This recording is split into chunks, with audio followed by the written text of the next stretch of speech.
As a former FBI agent and chairman of the House Intelligence Committee, I had oversight of all 16 of our nation's intelligence agencies. My name is Mike Rogers. I had access to classified information gathered by our operatives, people who risked everything for the United States and our families. You don't know their faces or their names. You don't know the real stories from the people who live the fear and the pressure. Until now.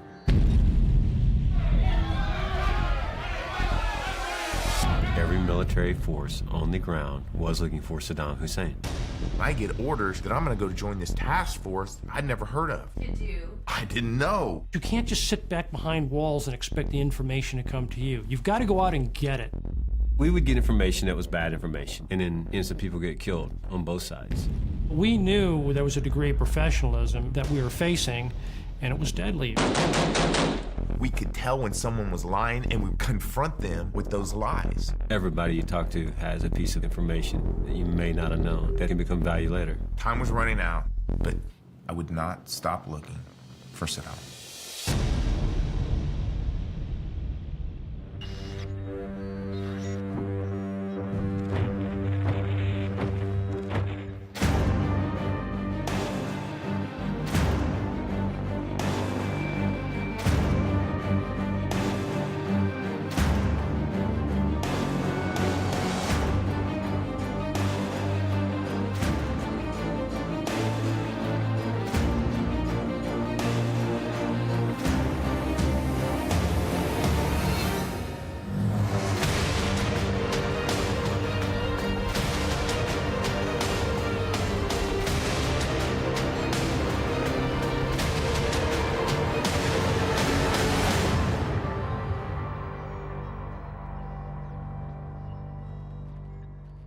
Saddam Hussein and his sons must leave Iraq within 48 hours.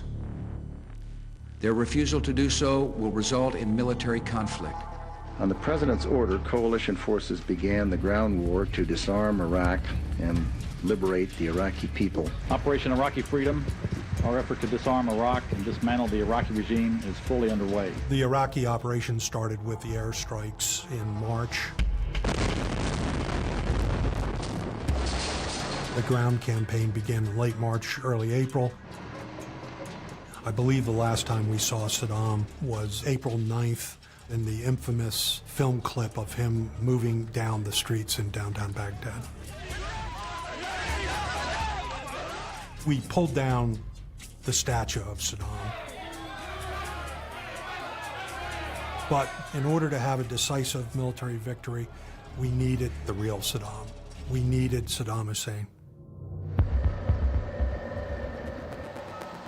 The 1st Brigade was a large unit with thousands of soldiers, and the mission of the brigade was establishing stability. The challenge to that was dealing with the physical reality of an armed insurgency. The U.S. military estimates there are between 4,000 and 5,000 mid-level Ba'athist opposition fighters. One of my patrols was ambushed on the east side of the Tigris River. 3 American soldiers were killed.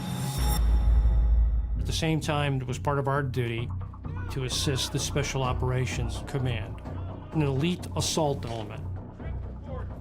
Their focus was really HVTs, high-value targets.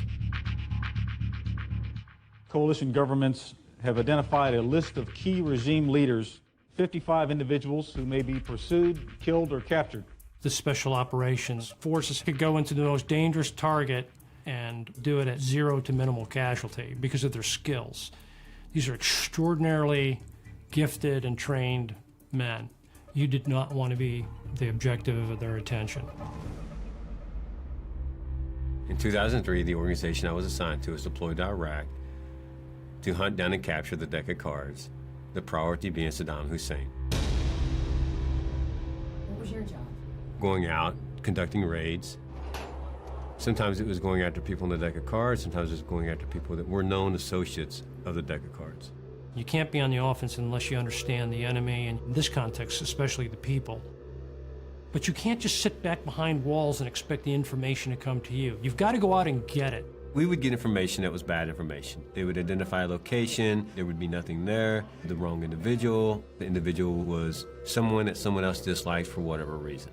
It's frustrating because you just destroyed someone's house. They're sitting there sleeping, and next thing you know, there's guys running all through their house. People want to defend their families. They may not be guilty of anything. And then innocent people get killed on both sides. For the amount of detainees we were pulling off target, we needed someone that could conduct the interrogations to ensure we were getting the information we wanted. In 2003, I was a staff sergeant in the United States Army. I was a trained interrogator, but I had never actually conducted a real live interrogation. The war's going on for 3 months, and I get orders that I'm gonna go to join this task force I'd never heard of. To do? I didn't know, but I packed my bags and they flew me to Crete. And I am picked up by these soldiers with beards. Soldiers don't have beards. We didn't know Eric. Hadn't worked with him previously, didn't train with him. He didn't really know what was going on targets. I mean, initially it was a bumpy road. Jeff was not happy to see me. Jeff wasn't happy to see anybody. Jeff was not a trained interrogator. Jeff's a soldier. Jeff had a mission. He had prisoners that he wanted to get interrogated, so he and I drove to this U.S. Army prison. There were hundreds of prisoners. Brought the first prisoner down. We set him down. And Jeff looks at me and he goes, "So how are we gonna do this?" I was a new interrogator. I did not have a plan, but Jeff and I looked at each other and we started asking questions.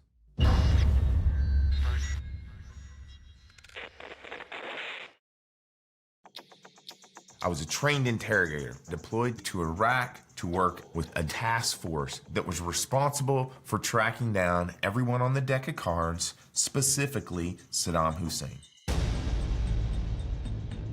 I went to Crete, his hometown, but I had never actually conducted a real live interrogation. I didn't really feel like I knew what I was doing at all, but I learned very quickly. In the beginning, we would go in the room with Eric, the translator and the detainee, and Eric would begin questioning and talking to the individual. As the interrogator, I work for a commander. I bring in the information that helps him make better decisions. And to get that information, I was learning how to get inside the minds of these prisoners and break them down. When I'm talking about breaking a prisoner, it has nothing to do with physical contact of any kind. It has to do with breaking their previous decision of not cooperating with me to provide me information, and now they choose to provide me that information. That's a break. As questions were being asked and answered, every now and then I might pass him a note to highlight on a topic that was brought up, or tell him the individual was lying based off of what happened on the operation. Jeff and I were figuring out how to ask good questions. We could tell when someone was lying, and we were beginning to confront them with those lies. We were able to follow each other mentally without talking. He knew what I needed. So yeah, we worked real well together. We'd interrogate all night, and then maybe at 4 or 5 in the morning, we'd sit down and we would talk about it, and we'd talk about it nonstop. And it became a big piece of our day-to-day life of using those interrogations to conduct operations. U.S. troops carried out pre-dawn raids in Saddam Hussein's hometown. The Army says several suspects were arrested in Tikrit. By September, Jeff and I have gone beyond just determining the guilt or innocence of the prisoners that we brought in. I was trying to get information that would lead to an insurgent member, a current bad guy, or a former regime official. Did anybody think that Saddam Hussein was in Tikrit at this time? Nobody thought Saddam Hussein was in Tikrit because we'd looked through the whole town. We'd gone on hundreds and thousands of raids. We'd been through all the houses, and he wasn't there. We kind of put finding Saddam not so much on the back burner, but we literally got tired of chasing Santa Claus. And what I mean by that is you would always have reporting that Saddam was here, Saddam was there. So instead of looking for that Santa Claus, we started looking for what we knew to be facts. The current insurgency was what I saw killing our soldiers. And that to me was like, we're going after the real bad guys. The U.S. calls this Operation Iraqi Freedom, a war of liberation, they say, to make Iraq's people free. Commanders acknowledge the resistance has been unexpectedly fierce. By this phase of the campaign, we tactically were doing everything we had ever been trained to do to defeat this insurgency. The way they were using landmines and IEDs was tactically correct. So we knew there was a degree of professionalism that we were facing, and it was deadly. The Iraqi battle space was a complex environment. Learning the human terrain was as important, if not more important, than understanding the physical terrain. The key to understanding the area and emerging threats was to maintain communications with the local inhabitants. Listen to them, spend a lot of time with them, gather information. Every individual you talk to can give you something that you didn't know. That was a trick Eric figured out, that everybody you talk to has a piece of information that you may not have known, that if you can store it, it can become value later.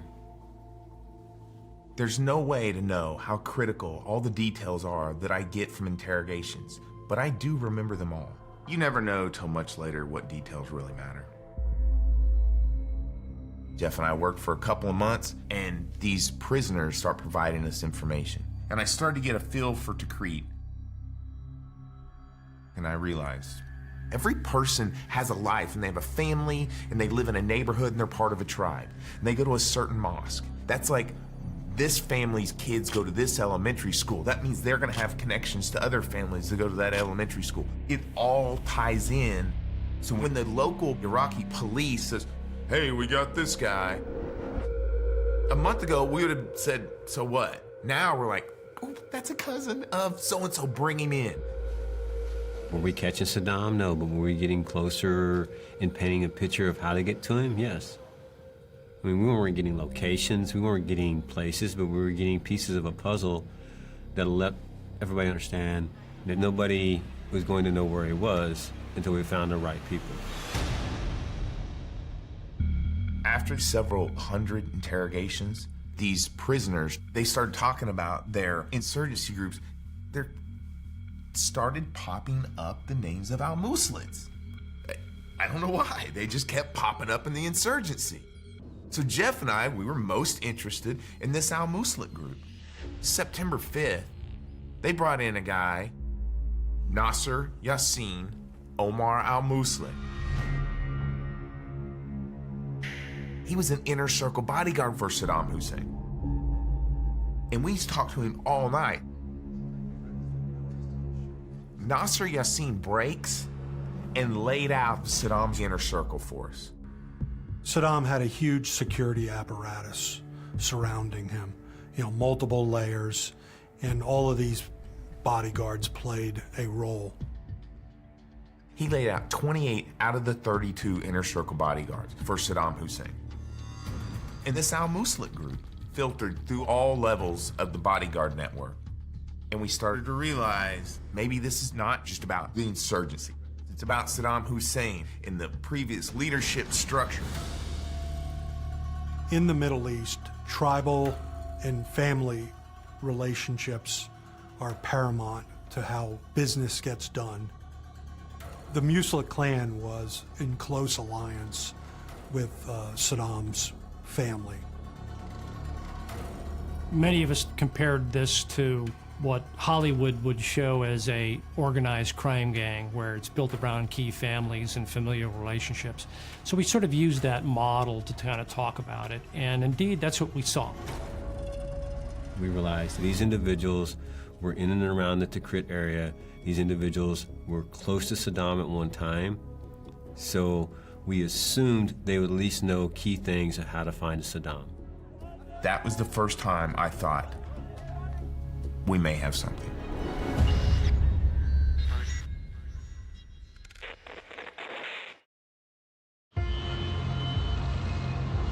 Without a body, people wonder when they'll ever be able to put Saddam's ghost to rest.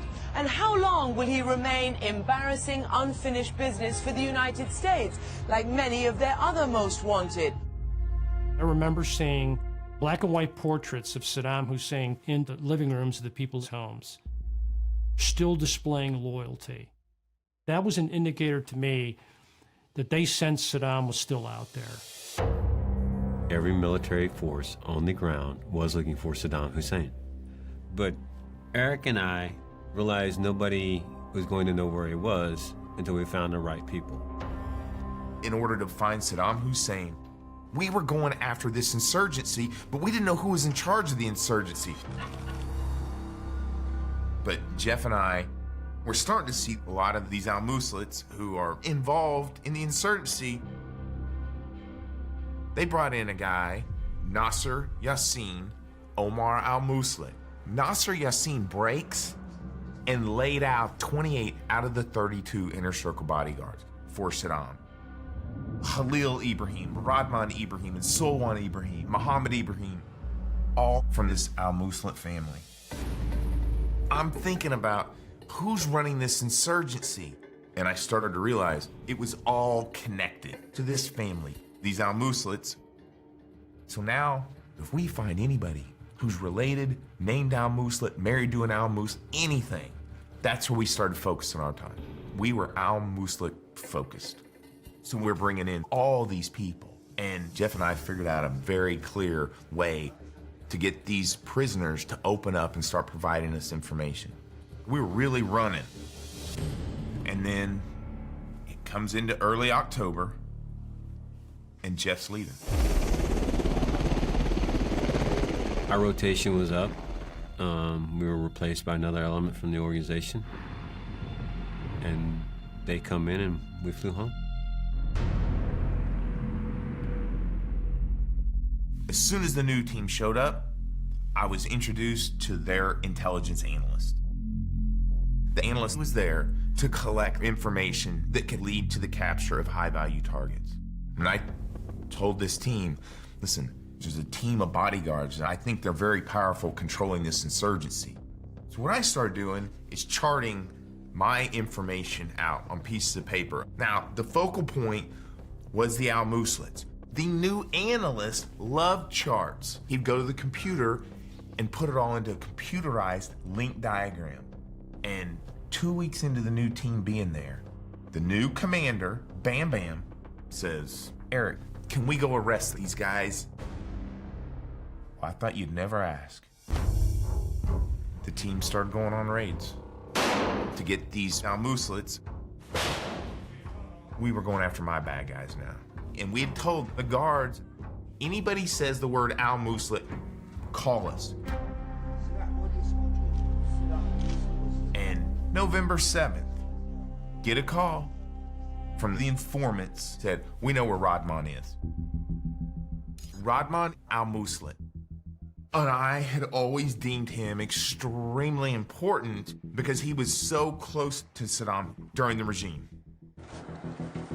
And we captured the guy, but a team from Baghdad came in helicopters. And they flew him straight to Baghdad. So I never set eyes on Radman.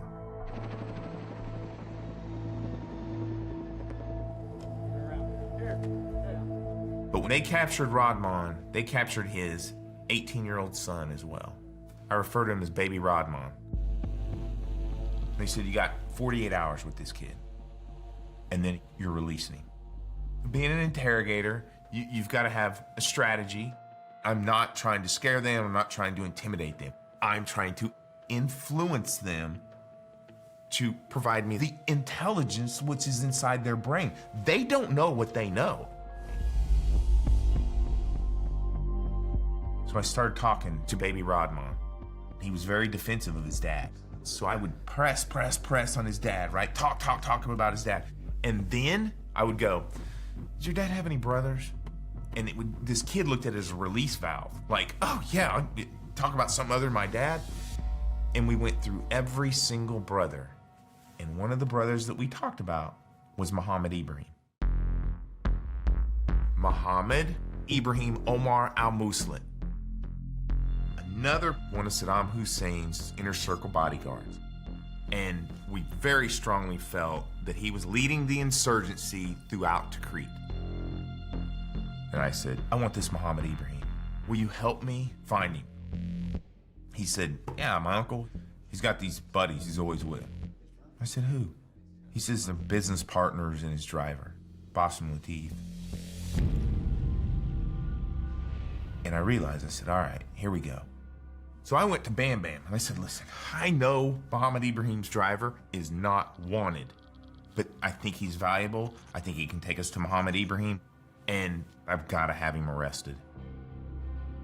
So Bam Bam arrested Bassem Latif, the driver of Muhammad Ibrahim.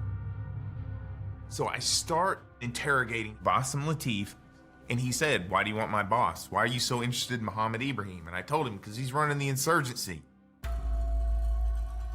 And then he said, you have no idea what you're talking about. He said, Muhammad Ibrahim's never ordered a single attack. He said, there's only one person that orders the attacks. There's only one person that's ever ordered the attacks, and it's the president,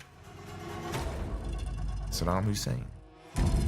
I knew at that moment we were hunting Saddam. I knew we were finally really hunting him, and we had a chance.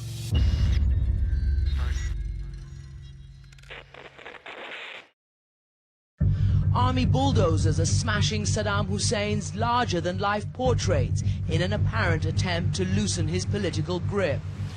Why is it so hard to find him? He has a lot of experience running to ground. He had a lot of years to prepare, and he's got a very big country to hide in. Saddam had built such this cult around himself that he was the symbol of Iraqi resistance, and in the end, he was the key high-value target. So my interrogation with Muhammad Ibrahim's driver, Bassem Latif, had gone on several hours, but eventually he broke. And he told me there's only one person that orders the attacks, and that's the president. And that's what they call Saddam, the president.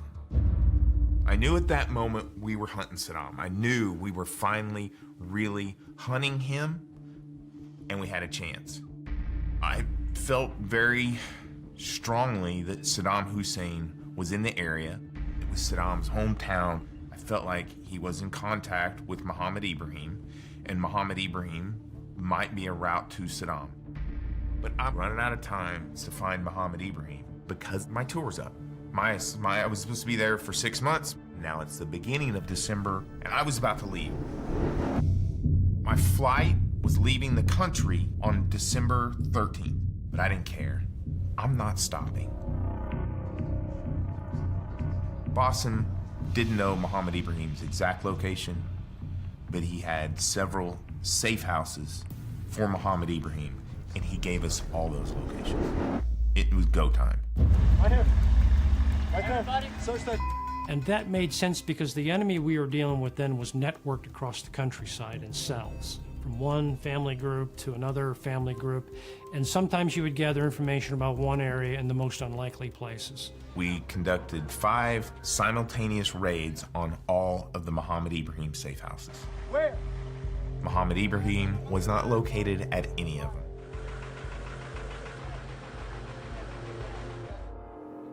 He wasn't there. But Muhammad Ibrahim's 20-year-old son was there.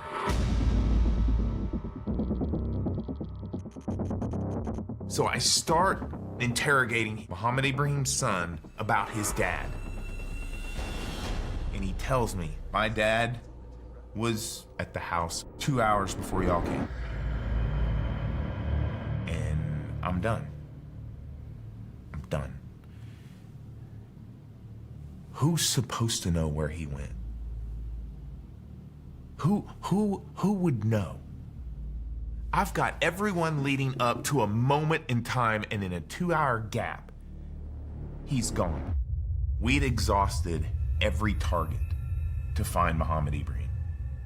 I was hoping the sun could give me his next spot.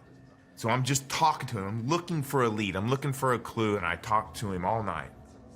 I mean, all night. I can't think of anything, and I'm talking. And then I asked him, what's your dad do for fun? What are his hobbies? And he said, they go fishing. And I said, where do they fish? He said, in Samara. I said, where? Along the river. I said, where? He said, they just built this pond. And I said, why would they build a pond? He goes, I don't know, they just built a pond. And it came to me. August. Jeff and I are interrogating Saddam Hussein's cook. The individual was picked up on a hit. Nobody knew who he was. During the process of conducting the interrogations, it was identified that he was a former chef. And one of the things we learned during that conversation was every time Saddam showed up, he cooked a special meal. And we asked what that special meal was, and it was muskut. What's that? It's a fish that's raised in fish farms in Iraq.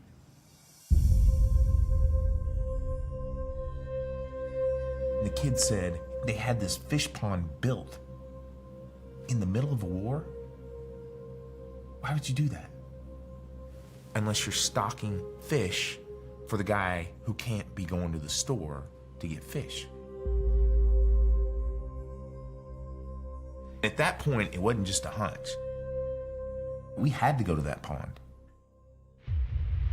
Headquarters in Baghdad is going to raid the fish pond, and I was convinced we were getting close to Saddam, but for me to find him, I've got to have Muhammad Ibrahim.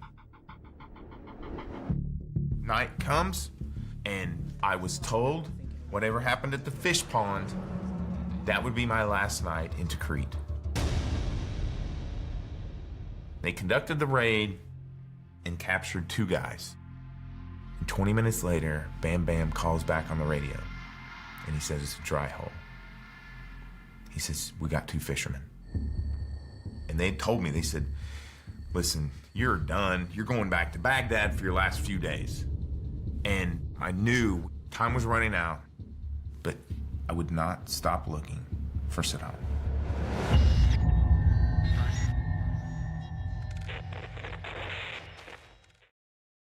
We have to find Saddam Hussein. We have to bring him down. I mean, we have 130,000 troops there. They're trained in counterterrorism, many of them, and we have not done that. I was supposed to be there for 6 months. My assignment was almost up, but I didn't care. I would not stop looking for Saddam.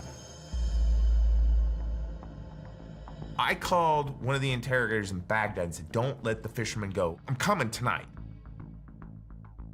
I needed to prove what they were. There's no way 2 guys are sticking around in the middle of nowhere next to a fish pond fishing at 1 o'clock in the morning. That night, I started my interrogations of the fishermen. Started talking to the first one. Story seemed kind of normal, actually. I was kind of worried. I start talking to the second fisherman, and I realize these 2 fishermen have different stories. And I went 1 hour and 1 hour and back and forth on these fishermen, kind of turned them against each other. It took 12 hours. And one of the fishermen finally says, I work for Muhammad Ibrahim. He goes, I just fish. I just fish and put all the fish in the pond. I get him to understand Muhammad Ibrahim was a bad guy and that working as his fisherman gets him in trouble. And he says, listen, my cousin, Mohammed Hadair, is the deputy to Muhammad Ibrahim. They are always together.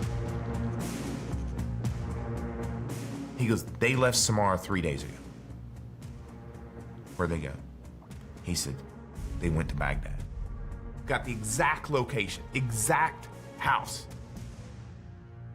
So I brought in an analyst from the task force team in Baghdad and said, man, I got to target Mohammed Ibrahim in Baghdad. And I know this is my last chance to find Mohammed Ibrahim and Saddam Hussein. They call about 1 o'clock and said, we're bringing in the Mohammed Hidayah prisoners. The guy who owns the house and 3 other people. They drive him in, and they drop him off. I bring in the first prisoner, the one they said owned the house. I said, what's your name? I said, Mohammed. Mohammed what? Mohammed Hidayah. Okay. Quickly, 2 hours to get this guy to go, I'm the deputy to Mohammed Ibrahim. I'm like, good, where is he? He said, he was at the house last night. And I'm thinking, son of a bitch. It's a ghost. I missed him again. I was devastated. I asked him, where was he? Where was he? He said he was at the house, and I'm like, where is he? I know, you know how powerful this, and I'm yelling at him, and the linguist, my interpreter's going, mister. He's saying he was at the house when the soldiers came. And I'm like, they don't miss anybody. I'm like, did they get him? And I went to the guards. I'm like, who do we have? Who was brought in on this raid? And I'm looking at 3 guys sitting on the ground, hoods on, hands behind their back. And I'm like, is Mohammed Ibrahim one of these guys? And I knew exactly what he was supposed to look like. John Travolta. He had a John Travolta chin.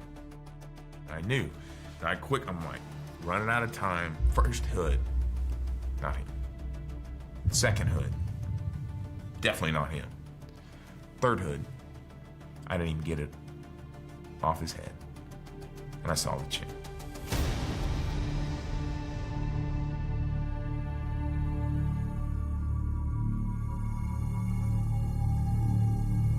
My entire tour into Crete was going to come down to my last 2.5 hours. Me and Mohammed Ibrahim in a 6x6 room in Baghdad. We went into a mental chess game. He was denying his capabilities, and I was countering his moves. He would make a statement, you give me too much credit, and I would tell him I didn't give you any credit. And then I would take that opportunity and I would list off every one of his brothers and relatives and cousins, you know, all these al-Muslits that we captured, and I said, they give you credit. They give you credit because you've ruined their lives. They'll spend the rest of their life in prison unless you take us to Saddam.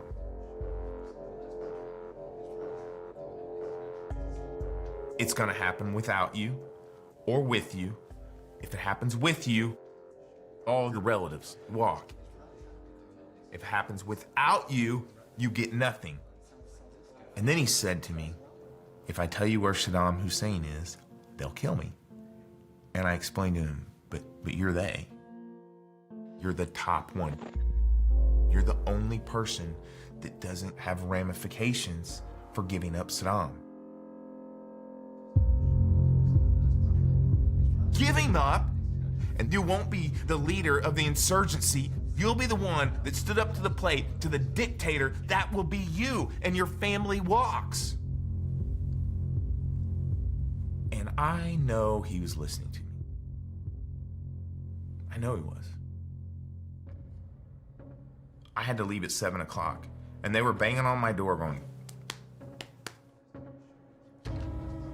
I mean, 7 o'clock came. And they came in and said, you're out, man. You got to be at your manifest. And I told him, I said, I'm leaving.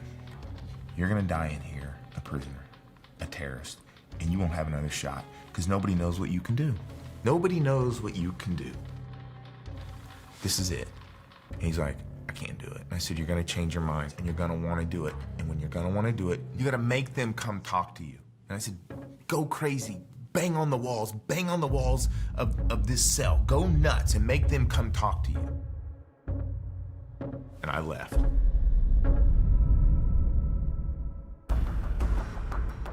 So I went to my tent to pack my bags.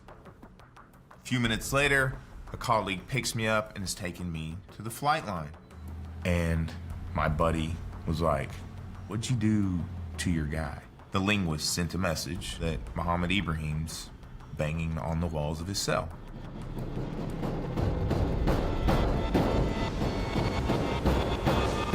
And I jumped out of the truck and I just told Lee, I said, "Go hold that plane. He's gonna give up Saddam Hussein."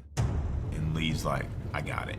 And I ran back, got Mohammed Ibrahim out, and he declared that he would take us to Saddam Hussein right then. I got out the map, and he drew an exact location on the map, drew the sketch, said farmhouse in the village of Adwar, which is the outskirts of Tikrit. He said, we gotta go right now. And I went outside and I told the other interrogators, I said, "This is the map to Saddam Hussein." And they're like, "Dude, go get on the plane."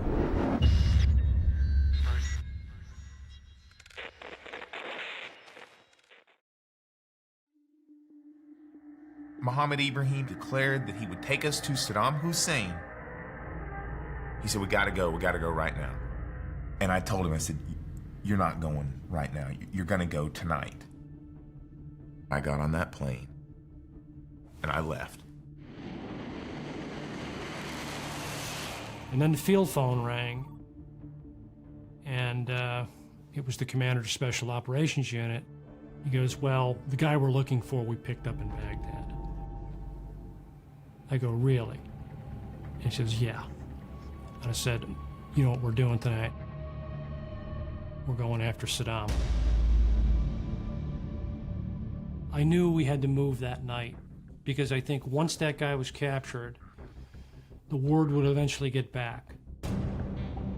You know, the reality is we didn't know what to expect. I mean, this was a difficult place, Adwar. It was the hometown of Saddam Hussein. Yes, there was going to be risk. So I expected a fight, a serious fight. Based upon lessons from other missions very similar to this, I said, listen, when does the moon come up? 2100 hours. Okay, sunset is about 6:30. I wanted to be absolute blackout conditions, no illumination whatsoever when we got onto the objective. That would give us an advantage. And I also wanted to move fast. You understand the risks, but as a commander, you try to mitigate those risks through artful tactics. Element of surprise, overwhelming force at the objective area, Apache gunships, what have you. I mean, I had an armor brigade with every implement of war that you could imagine, with incredibly courageous and skilled soldiers operating with the most capable combat special operators in the world. I had this sword that would do anything. The night was incredibly quiet. And by 19:30 or 7:30 at night, the sun is set, it's completely blacked out. We were ready to go. So now the assault force is moving towards what we called the release point at a high rate of speed. And everything is going like clockwork. No lights on, we're using our night vision goggles. The first assault party went in, and the special operations leader knew there was a possibility of an underground facility.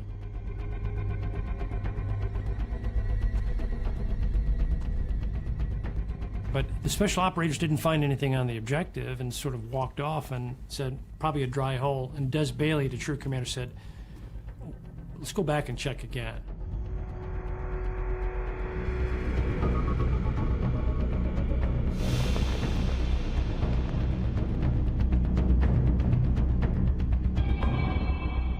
Around 8:15, we got the initial report, possible jackpot. Ladies and gentlemen, we got him.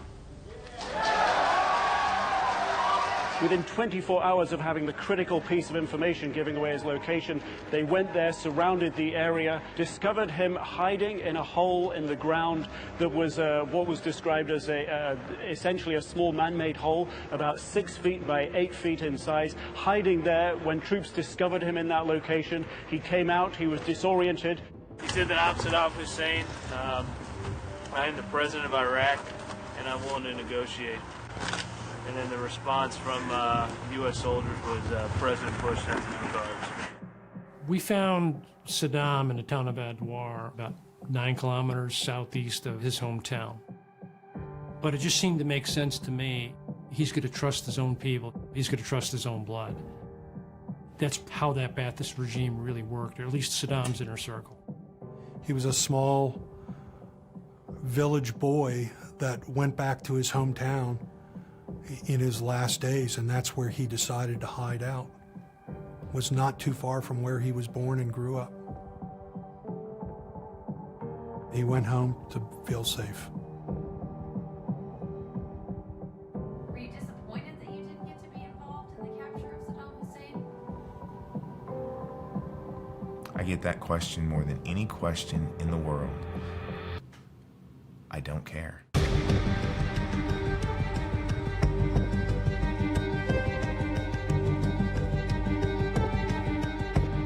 To see him.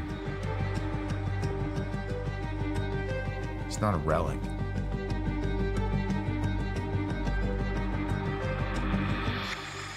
It wasn't my job to see him.